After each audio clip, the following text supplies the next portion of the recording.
நடராஜா தேவகிருஷ்ணன், பொதுச் செயலாளர், மக்கள் திட்ட ஒன்றியம் வடமாகாணம். இம்முறை நாங்கள்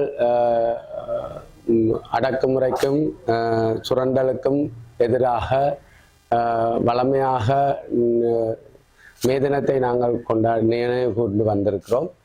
அந்த அடிப்படையில் இன்று ஊடகங்களுக்கு மத்தியில் நாங்கள் முக்கியமான ஒரு இதை கூற இருக்கிறோம். என்னென்றால், மன்னார் நகரில் நாங்கள் அனைத்து இலங்கை ஃபுல்லாகவும் இருக்கின்ற தொழிலாளிகள், விவசாயிகள், மீனவர்கள் ஒன்றிணைந்த மே தினத்தை முதலாக சுரண்டல் மற்றும் ஒடுக்குமுறை, அடக்குமுறைக்கு எதிராக விவசாயிகள் ஒன்று கூடல் என்ற துணிப்பொருளில் மன்னார் நகரில் மேதின நினைவுகூரலை செய்ய இருக்கிறோம். நாங்கள் இந்த மேதின ஒன்று கூடல் முதலாக மன்னாரில் செய்கின்றோம் என்று நாங்கள் நினைக்கிறோம்.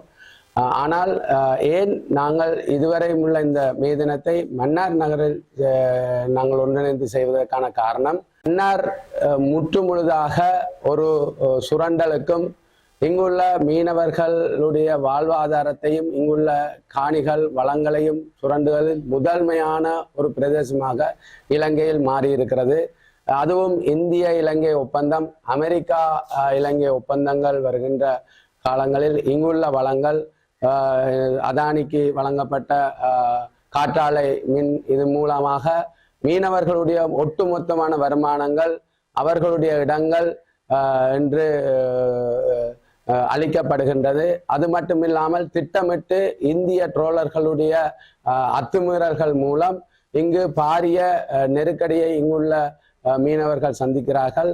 அது மட்டுமில்லாமல் தொடர்ச்சியாக இங்குள்ள இடங்கள், இங்குள்ள வளங்களை சுரண்டுகின்ற பல அபிவிருத்தி திட்டங்களும் பல திட்டமிட்டு நடைபெற இருப்பதால் ஒட்டுமொத்தமான இலங்கையில் உள்ள விவசாயிகள் மற்றும் மலையக மக்கள் அனைவரும் ஒன்றிணைந்து மன்னார் நகரில் ஒன்று கூடி இதற்கெதிராக மன்னார் மக்களுக்கு ஆதரவாக இந்த மே தினத்தை செய்வதற்காக நாங்கள் முடிவு செய்திருந்தோம். மன்னார் பழைய பஸ் ஸ்டாண்ட், அதாவது சைனா பஜார் என்று கூடப்படுகின்ற பஸ் ஸ்டாண்டில் இந்த நிகழ்வை நடத்துகிறோம். மே தின ஊர்வலம் மாலை 2 மணிக்கு ஸ்டேடியத்தில் இருந்து ஆரம்பித்து வைத்தியசாலை வீதியூடாக வந்து தாழ்வாடு மன்னார் வீதியூடாக சைனா பஜார் திடலை வந்தடைந்து 3 மணிக்கு நாங்கள் பொதுக்கூட்டம் வைத்திருக்கிறோம். இந்த பொதுக்கூட்டத்தில் ஒட்டுமொத்தமாக வடக்கு கிழக்கை சந்திக்கின்ற சகல பிரச்சனைகளை முன்மொழிந்த நாங்கள் முன்மொழிவுகளையும், உங்களுக்கு தெரியும், இந்த அரசாங்கம் ஆட்சிக்கு வந்த பிறகு ஒரு மாயையான தோற்றத்தை உருவாக்கி இருக்கிறது, ஒரு ஜனப்பிரதத்தை ஏற்படுத்தி இருக்கிறதே தவிர உண்மையில் காணாமல் போனவர்களுக்கான அவர்கள் இருக்கிறார்களா இல்லையா என்ற தீர்வை சொல்வதற்கு ஜனாதிபதிக்கு முடியும். ஏனென்றால் அவர் அந்த அரசாங்கத்தில் இதுவரையும் உள்ள அந்த அடக்குமுறையில் இல்லாத என்ற ஒரு பெயரை கொண்டவர். அவர் இருக்கிறார்களா இல்லையா என்ற முடிவை சொல்ல வேண்டும்.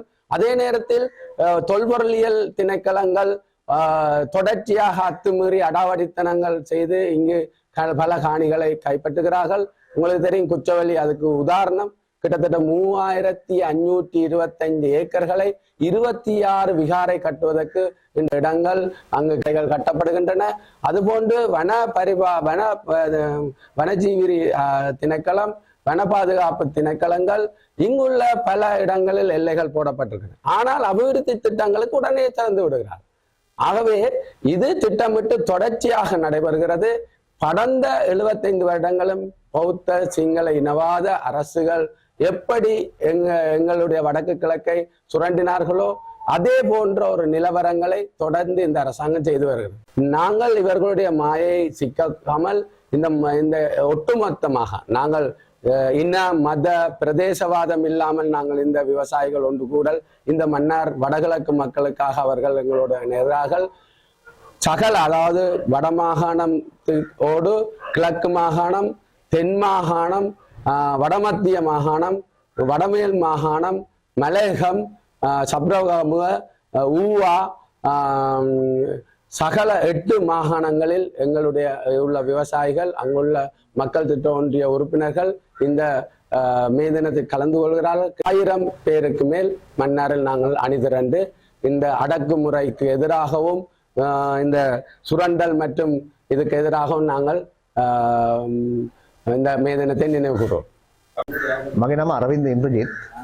මම ජාතික ගොවි ව්‍යාපාරයක් සඳහා වන ක්‍රියාකාරීත්වය නියෝජනය කරන්නේ.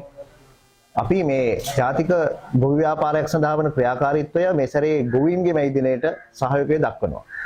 ඒකට ප්‍රධාන හේතු ගණනාවක් තියෙනවා. එකක් තමයි ගොවීන්ගේ මැයි දිනයක් අවශ්‍ය වෙන්නේ ඇයි අපිට? අපි දන්නවා වර්තමානයේ වෙනකොට කම්කරු දිනය තමයි මේ මාසේ පළවෙනිදා සමරන්නේ. එහෙනම් ගොවීන්ගේ මැයි දිනයක් අවශ්‍ය වෙන්නේ. අපි දන්නවා වර්තමාන ක්‍රියාත්මක වෙන මේ ධනවාදී ක්‍රියාවලිය ඇතුලේ ගොවියා තමයි වඩාත්ම සූරා කෑමට පත් වෙලා තියෙන්නේ. ගොවියාගේ ඉඩම් පැහැර ගනිමින් ඉන්නවා. ගොවින්ගේ සම්පත් කොල්ල කමින් ඉන්නවා. ගොවින්ගේ බීජ අයිතිවාසිකම් ටික අහෝසි වෙමින් තියෙනවා. ගොවින්ගේ නිෂ්පාදන වල නියමිත මිලක් නැහැ. ගොවියා වහල් භාවයට පත් වෙලා තියෙනවා. ඉතින් මේ නිසා ගොවින්ගේ අයිතිවාසිකම් දිනා ගැනීම වෙනුවෙන් මැයි රැලියක් සංවිධානය කිරීමේ වගකීම ආලෝචිත වගකීමක් විදිහට අපි කල්පනා කළා. ඒ අනුව තමයි මේ ක්‍රියාවලියට සහයෝගය දක්වන්නේ. ගොවින්ගේ මැයි රැලියක් පැවැත්වෙන දෙවෙනි වතාව මේක. මීට කලින් ඇඹිලිපිටිය ගිය අවුරුද්දේ මැයි රැලියක් පැවැත්වුවා. ඇඹිලිපිටිය කේන්ද්‍ර කරගෙන ඇඹිලිපිටිය ප්‍රදේශයේ ගොවි ජනතාවත් එකතු කරගෙන මේ රැලිය පැවැත්වුණා.